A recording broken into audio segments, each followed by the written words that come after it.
Today, we're going to skim through Investigation 2.1 and then focus on Investigation 2.2. But before we do that, we need to remember some vocabulary things. In this unit, in the Fill in a Wrapping Book folder, we do not have these equations written down yet. And so I want you to take some time, pause the video, and write these down. Remember, we talked about perimeter of the original times the scale factor equals the new perimeter. Notice that perimeter does not have any squared or cubed units. It would just be centimeters or meters or feet. Notice how we're not squaring my scale factor. As I move on down, for area and surface area, then notice how when I have whatever my units are, they are squared units, and therefore I need to square the scale factor. The reason how can we do this is because if I look at a square and I have a bigger square over here, I'm not only enlarging this number, I'm also enlarging this number. And so I need to multiply the enlargement for both of these numbers to get to these two numbers over here. And that's why we square this. When I talk about volume, this is new to us. We think about volume as in units cubed. For a similar idea that we square here, there's now 3 dimensions in volume. I have a length, width, and height for a rectangular prism. And so therefore I need to take my scale factor cubed to get my new volume. This equation is where we need to start getting to very quickly. We should already have these first two, and even we should be able to pick up on this one because it's the same as this one here. And then we should be learning about this guy as we're going forward. So, Investigation 2 is all about regular prisms. And what a regular prism is a prism that has a base that is the same as its top. So when I think about this, right? So the top, the shape is a triangle, the base is a triangle. The square prism, the base is a square, so the top is a square. What we know about regular prisms is that they are uniform the entire height. So it's a bunch of triangles stacked on top of each other, a bunch of squares stacked on top of each other, a bunch of pentagons stacked on top, hexagons stacked on top. Okay, and so we are thinking about this today.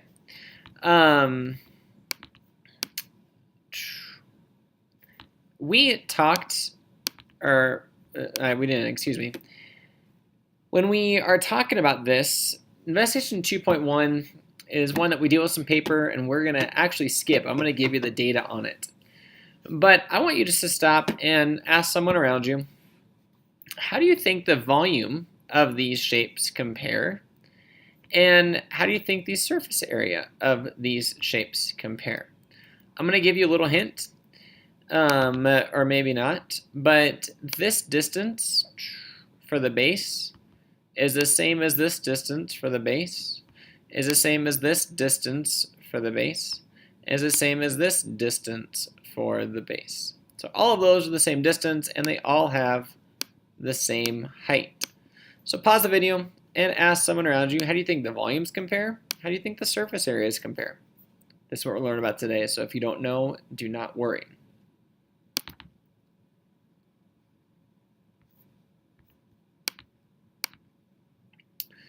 All right, so you were supposed to fold paper like this. Oh yeah, look, I make a bunch of folded papers. With a substitute there, I didn't feel like that would be super productive, and so we're going to move on. It doesn't really take away from your learning at all. It's a fun activity, albeit, but it's going to be just that, a fun activity. If you like to do it at home, go ahead and follow these directions right down here, but we're not going to. So part of A talks about this table here. Notice how the area of the sides, so I'm going to talk about the area of the sides. We're talking about this right here, that, this area, and then the area that's on the back side for the triangle is 93.5 inches squared. Then I calculated the area of the top and the bottom, so I added the two areas together, and I found the total surface area. Well, you're Mr. Fair, how in the world did you do those things? Well, this is how I did it. I know that each of my prisms, the triangular prism, the square prism, the pentagonal, the hexagonal, and the octagonal prism that you theoretically made all start with the same 8 by 11 sheet of paper. And I know that this 8 by 11 sheet of paper, when I find the area of this, I go length times width. Now, I totally understand that 8 by 11 is 88, and I have no idea where the book gets this from. Maybe it's not exactly an 8 by 11 sheet of paper, maybe it's a little bit more. It's 8.5 by 11. That would explain it. It's 8.5 by 11 sheet of paper. When I find the area of that, then I get 93.5, and I did that by length times width of this sheet of paper. Then I folded this sheet of paper into multiple things. One of them I folded into is a triangular prism, so that means that the base, the top and the bottom, is a triangle. Then I make a square prism, where the top and the bottom are squares. Then I make a pentagonal prism, where the top and the bottom are pentagons. Then I make a hexagonal. Hex means 6, and an octagonal is 8. So I've got 3 sides, 4 sides, 5 sides, 6 sides, and 8 sides. So what we did is we say, hey, we all start with the same sheet of paper. So therefore, the area of the sides are all the same, 8.5 by 11. So that means an area of 93.5 inches squared. I then calculated the area of the top and the bottom. For those of you that forgot, to find the area of a triangle, it is 1/2 base times height. To find the area of a square is length times width. To find the area of a pentagon, we don't know a formula for that. And that's okay. During the activity, we were going to put it on graph paper and trace it, so no big deal. But I will tell you that the area of the top and the bottom is 16.65, of a hexagon is 17, and of an octagon is 18. Again, this is the top and bottom combined. So if you want to find just the area of the top, divide each of these numbers by 2. Then to find the total surface area, the area of all the sides, we took the area of the sides and we added it to the area of the top and the bottom to give me these numbers here. I want you to stop and ask yourself, sorry about all of this up here. I want you to stop and ask yourself, what trend do you notice that's happening over here?